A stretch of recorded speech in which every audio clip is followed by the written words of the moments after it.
নমস্কার বন্ধুরা, চলে এলাম বিয়েবাড়ির ফোর্থ ব্লগ নিয়ে। কারণ বিয়েবাড়ির ব্লগটা তো অনেক বড়, তাই ছোট ছোট করে তোমাদেরকে ব্লগটা শেয়ার করছি। তাই ফোর্থ ব্লগ বললাম, মানে 4 নম্বর ব্লগ ভিডিও। আর এটা কিন্তু এখন কিন্তু আমরা খেতে বসছি রাত্রে। তখন মানে বিয়ে হয়ে যাওয়ার পর নববধূকে নিয়ে একসাথে খেতে বসছি। আমি শিবানী বাজার চলে এসেছি ব্লগ ভিডিও তোমাদের সাথে শেয়ার করার জন্য। অবশ্যই তোমরা শেষ পর্যন্ত দেখো, আর কেমন লাগলে অবশ্যই তোমরা জানাবে। আর এই যে আমাদের মেনু কার্ড তোমাদেরকে দেখিয়ে দিলাম, মানে কি কি মেনু আছে দেখিয়ে দিলাম। আর এই যে অলরেডি আমি বসে পড়েছি, সবাই একসাথে অনেক গল্প মজা হচ্ছে। আর এই যে নববধূ কিন্তু সামনেই বসে আছে, দেখতে পাচ্ছ কতটা মজা আনন্দ নিয়ে কিন্তু সবাই আমরা খেতে বসেছি একসাথে। আর এই যে আমার কিন্তু অলরেডি মানে দেখতে পাচ্ছ থালা লেবু সব দিয়ে গেছে, আর নানপুরি চানা মটরও দিয়ে গেছে, দেখতেই পাচ্ছ। আমার অলরেডি আমি খেতে শুরু করে দিয়েছি। এর মধ্যে সাদা ভাত, ডাল চলে এসেছে, আর আলু চিপস তো রয়েছে, দেখতেই পাচ্ছ। সবাই আমরা মোটামুটি খেতে শুরু করে দিয়েছি। এই যে আমার দিয়ে গেছে।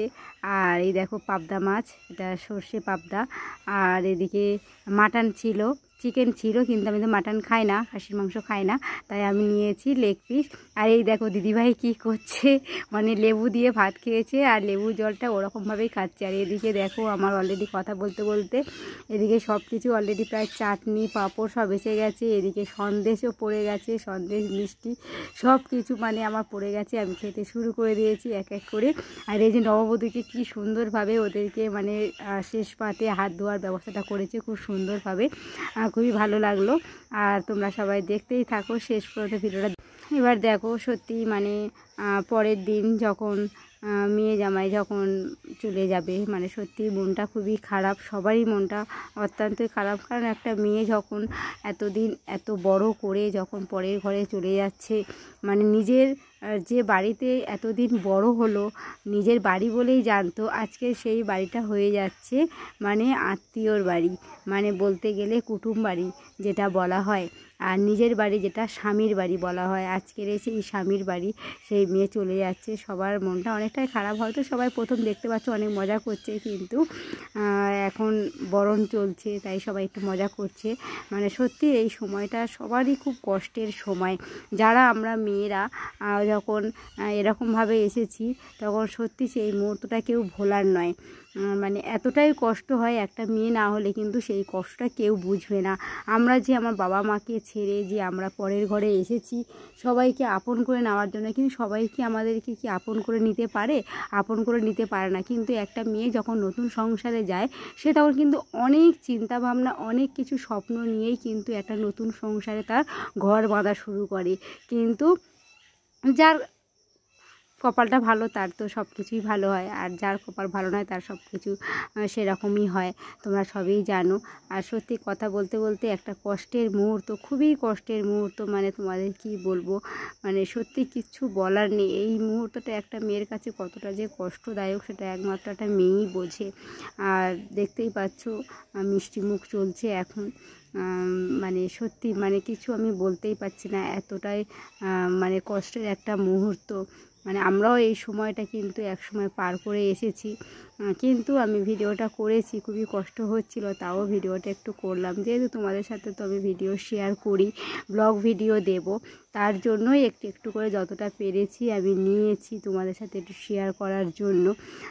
মানে সত্যি মানে এই মুহূর্তটা খুবই কষ্টের, মানে কিছু বলে বোঝানো যাবে না, এতটাই কষ্টের মুহূর্ত। একটা মা আর একটা মেয়ে সত্যি এরাই বোঝে যে একটা মা সে কত বড় করে আজকে মেয়েকে অন্যের হাতে তুলে দিতে হচ্ছে এত বড় করে। সত্যি মানে এটা শুধু মানে ভগবান এমনভাবে আমাদেরকে তৈরি করেছে যে আমরা মেয়ে হয়ে জন্মেছি, আমাদেরকে মানে যেখানেই আমরা জন্মালাম, যেখানেই বড় হলাম, আজকে তাদেরকে ছেড়ে আমরা অন্যের ঘরে চলে যাচ্ছি, যাদেরকে আমরা চিনি না, জানি না, যারা আমাদেরকে মানে আমাদের কেউ ছিল না, আজকে তাদেরকে আপন করে থাকতে হবে। মানে একটা মেয়েই শুধু এগুলো বুঝতে পারবে। মানে যেখানেই বড় হলাম সেখানেই আমরা পর হয়ে গেলাম, আর যাদেরকে আমরা চিনতাম না তারাই আমাদের কাছে এখন আপন হয়ে গেছে। কিন্তু তারা আমাদের কতটা আপন ভাবে সেটাই হচ্ছে দেখার বিষয়। সবাই কি শ্বশুরবাড়িতে সেই ভালোবাসা পায় যেটা সে বাপের বাড়ি পেত? এটা কখনোই, মানে এটা আমি জাস্ট বললাম, বাবার বাড়ির যে ভালোবাসা সেটা শ্বশুরবাড়ির ভালোবাসা কোনোদিনই পাওয়া যায় না। আর আমি জানি না, হয়তো আমি সেটা বললাম, সবার ক্ষেত্রে সেটা সমান নাও হতে পারে, তাও আমি বললাম কথাটা। সেটা পেলে তো খুবই ভালো। একটা মেয়ে তখনই মানে সর্বসুখী হয় যখন শ্বশুরবাড়ির সবাই তাকে মনের মতো করে গড়ে তোলে আর তাকে যথেষ্ট ভালোবাসে। সেই বাবা মার কষ্টটা তাকে বুঝতে দেয় না, তাকে মেয়ের মতো করে মানে সবসময় ভালোবাসে, আগলে রাখে, বা যার হাত ধরেই যাচ্ছে সেও সেই যথেষ্ট তাকে যত্ন করবে বা সেই ভালোবাসাটা দেবে, তাকে সেই কষ্টটা বুঝতে দেবে না, বা তাকে যথেষ্ট কেয়ার করবে। তবেই কিন্তু একটা মেয়ে কিন্তু সেখানে কিন্তু সর্বসুখী হয়। মানে শ্বশুরবাড়িতে এমনি সবাই যে যেরকমই হোক না কেন, একটা স্বামী যদি ভালো হয়, একটা স্বামী যদি তার স্ত্রীকে ঠিকঠাক যদি ভালোবাসা দিতে পারে, ঠিকঠাক যদি কেয়ার করতে পারে, তাহলে কিন্তু সেই মেয়েটা কিন্তু সত্যি সর্বসুখী হয়। সত্যি মানে এই মুহূর্তটা মানে তোমাদেরকে মানে সত্যি মানে এতটা কষ্টদায়ক মুহূর্ত, মানে আমি আর বেশিক্ষণ তোমাদের দেখাতে পারলাম না। আর এই দেখো ওরা বলতে বলতে কিন্তু আমি অনেক কথাই তোমাদেরকে বললাম, হয়তো অনেকের খারাপ লাগতে পারে, আবার অনেক এর হয়তো ঠিক মনে হতে পারে, যেটা বাস্তব আমি কিন্তু সেটাই বললাম। আর এই দেখো এখন কিন্তু আমাদের বরকনে কিন্তু এখন বেরিয়ে গেছে। আর সত্যি মানে কিছু বলার নেই, এই মুহূর্তটা দেখতেই পাচ্ছ, একটা মেয়ে এত বড় হয়ে আজকে কিন্তু সে পরের ঘরে চলে যাচ্ছে, মানে সত্যি মুহূর্তটা কিছু বলার নেই। যাই হোক, যেই পরিবারেই যাক না কেন তাদেরকে মানিয়ে গুনিয়েই চলতে হবে, থাকতে হবে, সবাইকে ভালোবাসতে হবে। একটা মেয়ে মানে আমাদের অনেক কিছুই দায়িত্ব, যে সংসারে গেলাম সেই সংসারেরও দায়িত্ব, বাবা মারও দায়িত্ব থাকে। একটা মেয়েই বোঝে একটা সংসারে গেলাম, নতুন সংসার, সবাইকে ভালোবাসা দিয়ে সবাইকে একসাথে নিয়েই থাকার স্বপ্ন দেখেই কিন্তু একটা মেয়ে কিন্তু একটা সংসারে যায়। কিন্তু পরিস্থিতি অনেক সময় অনেককে বাধ্য করে তাকে খারাপ হতে, আবার অনেকেই, সবাই তো আর সমান নয়। বলতে বলতে অনেক কথাই তোমাদের সাথে শেয়ার করলাম, বললাম, হয়তো সবার কাছে কথাগুলো খারাপ লাগতে পারে, কিন্তু যেটা বাস্তব সেটাই বললাম। আর সবাই তোমরা আশীর্বাদ করো যেন ওদের নবদম্পতির জীবন যেন খুবই ভালো হয়, ওরা খুব ভালো থাকে, সুখী হয়, সবাই আশীর্বাদ করো। এই বলে ভিডিওটা এখানেই শেষ।